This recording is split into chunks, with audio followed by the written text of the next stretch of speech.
Welcome to healthy food kitchen. நம்ம இன்னைக்கு வந்து மாம்பழம் ஜூஸ் செய்ய போகிறோம். இது 4 மாதத்துக்கு கெட்டு போகாமல் இருக்கும். இது எப்படி செய்யறதுன்னு பார்ப்போம். தோலை சீவிட்டு நல்ல பழமாக இனிக்கிற பழமாக வாங்கிக்கோங்க. எந்த பழமாக இருந்தாலும் சரி, சப்போட்டா, இமாம் பசந்தி எதுவாக இருந்தாலும், சப்பட்டை, இமாம் பசந்தி எதுவாக இருந்தாலும் ஓகே. ஆனால் நார் இருக்கக்கூடாது. நல்லா பழம் இனிக்கணும். இதை வந்து நம்ம மிக்சியில் வந்து அரைச்சிக்க போகிறோம். தண்ணி ஊற்றக்கூடாது. தண்ணி ஊற்றாமல் அரைச்சிப்போம்.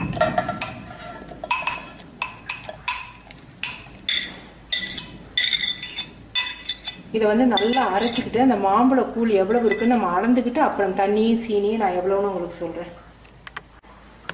ஒரு டம்ளர் வந்து 200 கிராம் இருக்கும்.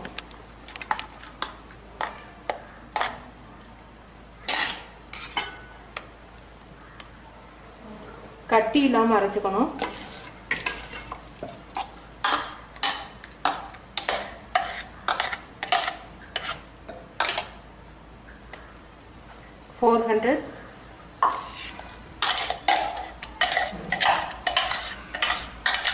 தண்ணி ஊற்றக்கூடாது. வெறும் பழம் தான் நான் அரைச்சிருக்கேன். இது அரை கப் இருக்குது. 500 கிராம் வந்து பழக்கூழ் இருக்குது. அப்போனா சீனி வந்து இதை விட 1.5 மடங்கு அதிகமாக வைக்கணும். தண்ணியும் 1.5 மடங்கு அதிகம். 500னா 750 ml தண்ணியும் 750 ml சீனியும் நம்ம வைக்க போகிறோம். இப்போ அதை சுட வச்சுக்கோங்க. 200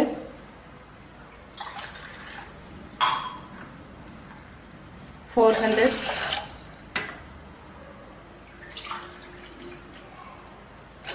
600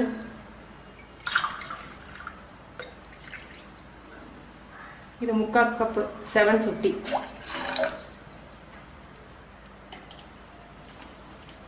இது தண்ணி கொதிக்க விட்டு நம்ம சீனி போடுவோம். 750 ml நம்ம தண்ணி ஊற்றிருக்கோம். 750 ml தண்ணினா ஒரு கப்பு வந்து 200, 3.25 கப்பு தண்ணி ஊற்றிருக்கோம். அதே மாதிரி 3.25 கப்பு சீனி சேர்க்க போகிறோம். 750 கிராம் சேர்க்க போகிறோம்.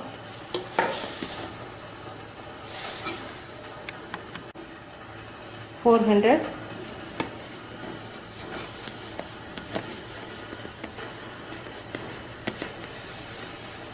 $600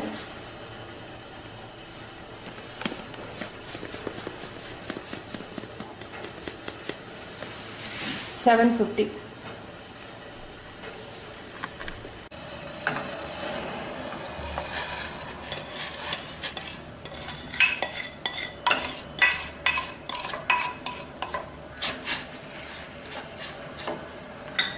சீனி நல்லா கரையட்டும் கொஞ்சம். இதில் நம்ம சிட்ரிக் ஆசிட் சேர்க்க போகிறோம். சிட்ரிக் ஆசிட் சேர்க்கறதுக்கு காரணம் வந்து அது ஜீராவை வந்து சீனிப்பாகம் வந்து தண்ணியாகவே வச்சுருக்கோம், கெட்டியாக ஆகாது. ரெண்டாவது இதில் இருக்கக்கூடிய அழுக்கு எடுக்கலாம். அதுக்காக சிட்ரிக் ஆசிட் 3 ஸ்பூன் எடுத்து வச்சுருக்கேன். கலர் வந்து நமக்கு தேவைன்னா போட்டுக்கலாம். Lemon yellow colour food colour. Sodium benzoate. இது வந்து சோடியம் பென்சோயேட் கெட்டு போகாமல் இருக்கிறதுக்காக 4-5 மாதத்துக்கு கெட்டு போகாமல் இருக்கும். 1/2 ஸ்பூன் அப்போதைக்கு நான் எப்படி கலக்கிறதுன்னு உங்களுக்கு காமிக்கிறேன். இப்போ இந்த சிட்ரிக் ஆசிட்டை வந்து நம்ம சீனி பாகில் போடலாம்.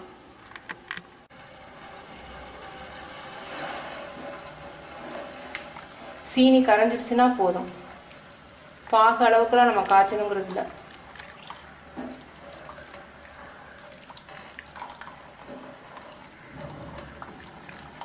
சீனி கரைஞ்சிடுச்சு.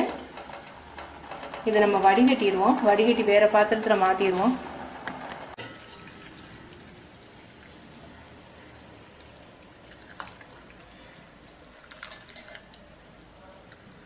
சீனி பாவு கொஞ்சம் ஆற விட்டு வெதுன்னு இருக்கையில் நம்ம பழக்கூழில் சேர்க்கணும்.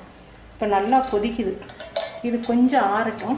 கை பொறுக்கிற சூடாக இருக்கணும். அந்த அளவுக்கு இருக்கும்போது நம்ம பழக்கூழில் சேர்க்க போகிறோம். சீனி பாகு இப்போ வந்து சூடு ஆறிடுச்சு. நம்ம பழக்கூழை வந்து சீனி பாகில் கொட்டினா திப்பி திப்பியாக இருக்கும். அதனால கூழ் கெட்டியாக இருக்குது. நம்ம தண்ணி விடாமல் அரைச்சிருக்கோம். அதனால இதை வந்து கொஞ்சம் கொஞ்சமாக ஊற்றி நல்லா கொஞ்சம் லிக்யூட் பண்ணிக்கோங்க. சீனி பாகு வந்து வெதுன்னு இருக்கணும். நல்லா ஆறிடுச்சுன்னா இந்த மாதிரி கூழ் மாதிரி வராது. உங்களுக்கு திரண்டு திப்பி திப்பியா வரும்.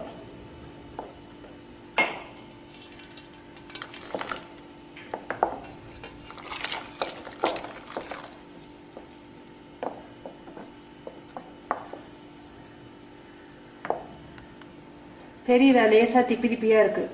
அதனால தான் சொல்கிறேன், கொஞ்சம் கொஞ்சமாக ஊற்றி நல்லா கலக்கணும்.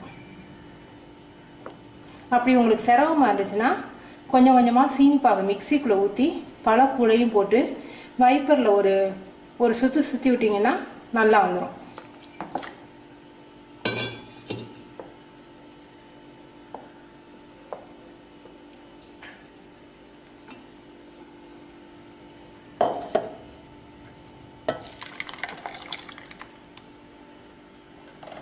வைப்பரில் ஒரு நிமிஷம் போட்டு எடுத்துருவோம். இப்போ வந்து மிக்சியில் சீனிப்பாகையும் பழக்கூடையும் போட்டேன். இது எப்படி இருக்கு பாருங்க. இது பாருங்க, இது கொஞ்சம் திப்பி திப்பியா இருக்கு. தெரியுதான்னு பாருங்க. தெரியுதா? இதை பாருங்க, இந்த மாதிரி இருக்கணும். அதனால தான் வந்து ரெண்டையும் கலந்து கொஞ்சமாக எல்லா சீனிப்பாகையும் சேர்க்கணுங்கிறது இல்லை, பழக்கூழ் அடிக்கிற அளவுக்கு சேர்த்துட்டு மிச்சத்தை சும்மா சேர்த்துடணும். அப்படி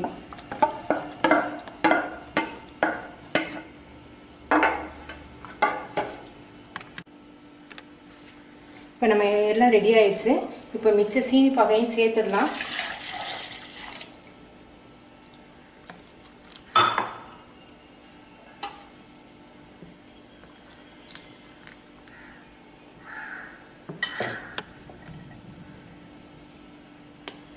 இது வந்து ஃபுட் கலர் கொஞ்சமாக எடுத்திருக்கேன். ஒரு சிட்டிகை அளவோட கம்மியாக தான் எடுத்திருக்கேன். ஏன்னா பழம் வந்து நல்ல கலராக இருக்குது, அதனால கொஞ்சமாக எடுத்துக்கோங்க. சோடியம் பென்சோயேட் வந்து கடைசியாக கலந்துக்கோ. நீங்கள் இதில் வந்து தண்ணி கலந்து ஜூஸ் 1/4 டம்ளர் ஜூஸும் 3/4 டம்ளர் தண்ணியும் கலந்து குடிச்சு பார்த்துருங்க, போதுமானு. எல்லாம் உங்களுக்கு கரெக்டாக இருந்துச்சுன்னா, ஏன்னா ஒரு சிலருடைய பழம் இனிக்காட்டி சீனி கொஞ்சம் கூட போகணும். சீனி அப்படி போடக்கூடாது, மறுபடியும் தண்ணி கொதிக்க வச்சு சீனியை போட்டு சேர்க்கணும். நீங்கள் இது வந்து குடிச்சு பார்த்துருங்க. சோடியம் பென்சோயேட் கலந்துட்டிங்கன்னா 24 மணி நேரத்துக்கு அதை வந்து குடிக்கக்கூடாது. தொண்டை கரன்னு இரிட்டேட்டிங்காக இருக்கும் உங்களுக்கு. 1/4 டம்ளர் தண்ணி வெதுன்னு சுட வச்சு வச்சுருக்கேன். வெதுன்னு இருக்குது, ரொம்ப சூடாக குடிக்கிற சூட்டில் இருக்குது. அதில் வந்து சோடியம் பென்சோயேட் கலக்க போகிறேன். இந்த அளவுக்கு கலக்கிறேன்.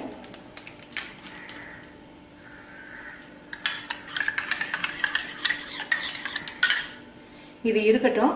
நான் இதை வந்து இப்போ குடிச்சு பார்த்துக்கிறேன், எப்படி இருக்குன்னு பார்த்துக்கிட்டு சீனியெல்லாம் போதுமானு பார்த்துக்கிட்டு கடைசியாக இதை கலக்கணும். இதை இப்பயே நீங்கள் கலந்துட்டீங்கன்னா 24 மணி நேரம் கழிச்சு தான் நீங்கள் குடிச்சு பார்க்க முடியும்.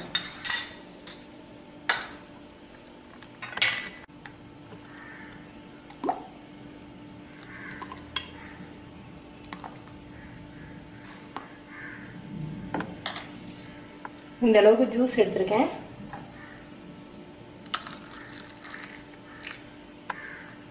இந்த அளவுக்கு தண்ணி சேர்த்துருக்கேன். இதை வந்து நீங்கள் வந்து திரும்ப இதில் பச்சை தண்ணி சேர்த்துருக்கேன், இப்போ ஐஸ் வாட்டர் சேர்த்துருக்கேன் நான். அதை திரும்ப நீங்கள் ஜூஸில் ஊற்றிடாதீங்க. நீங்கள் திரும்ப வந்து சீனி பாகு பத்தலைன்னா திரும்ப தண்ணி சுட வச்சு சீனி சேர்த்துக்கணும். ஏன்னா எதுக்காக சொல்கிறேன்னா, நான் சேர்த்துருக்க அளவு என்னோட பழத்துக்கு கரெக்டு. ஒவ்வொரு பழமும் இனிப்பு சுவை வந்து கூடுதலாக இருக்கும், இல்லாட்டி புளிப்பு சுவையோடு இருக்கும். அதுக்காக நான் உங்களுக்கு சொல்கிறேன்.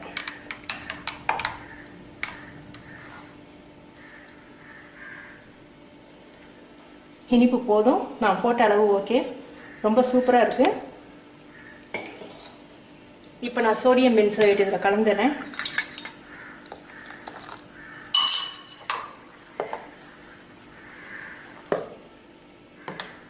இப்போ ரெடி ஆயிடுச்சு. இது வந்து உங்களுக்கு 4-5 மாதத்துக்கு வந்து உங்களுக்கு கெட்டு போகாது. இது நீங்கள் பாட்டிலில் ஊற்றி வைக்கும்போது சோடியம் பென்சோயேட் கலந்துருக்கோம் இல்லையா, அதனால 3/4 பாட்டிலுக்காக ஊற்றி வைக்கணும். பாட்டில் ஊற்றுனீங்கன்னா இந்த அளவுக்கு தான் ஊற்றணும். இந்த அளவுக்கு வந்து கேப் விட்டுறணும். ஏன்னா அந்த சோடியம் பென்சோயேட் வந்து எவாப்ரேட் ஆகும். அதனால இந்த அளவுக்கு கேப் விட்டு 3/4 பாட்டிலுக்கு ஊற்றி வைங்க. ரெடி ஆயிடுச்சு. நீங்கள் செஞ்சு பார்த்துட்டு உங்கள் கமெண்ட்ஸ் எனக்கு சொல்லுங்கள். தேங்க்யூ.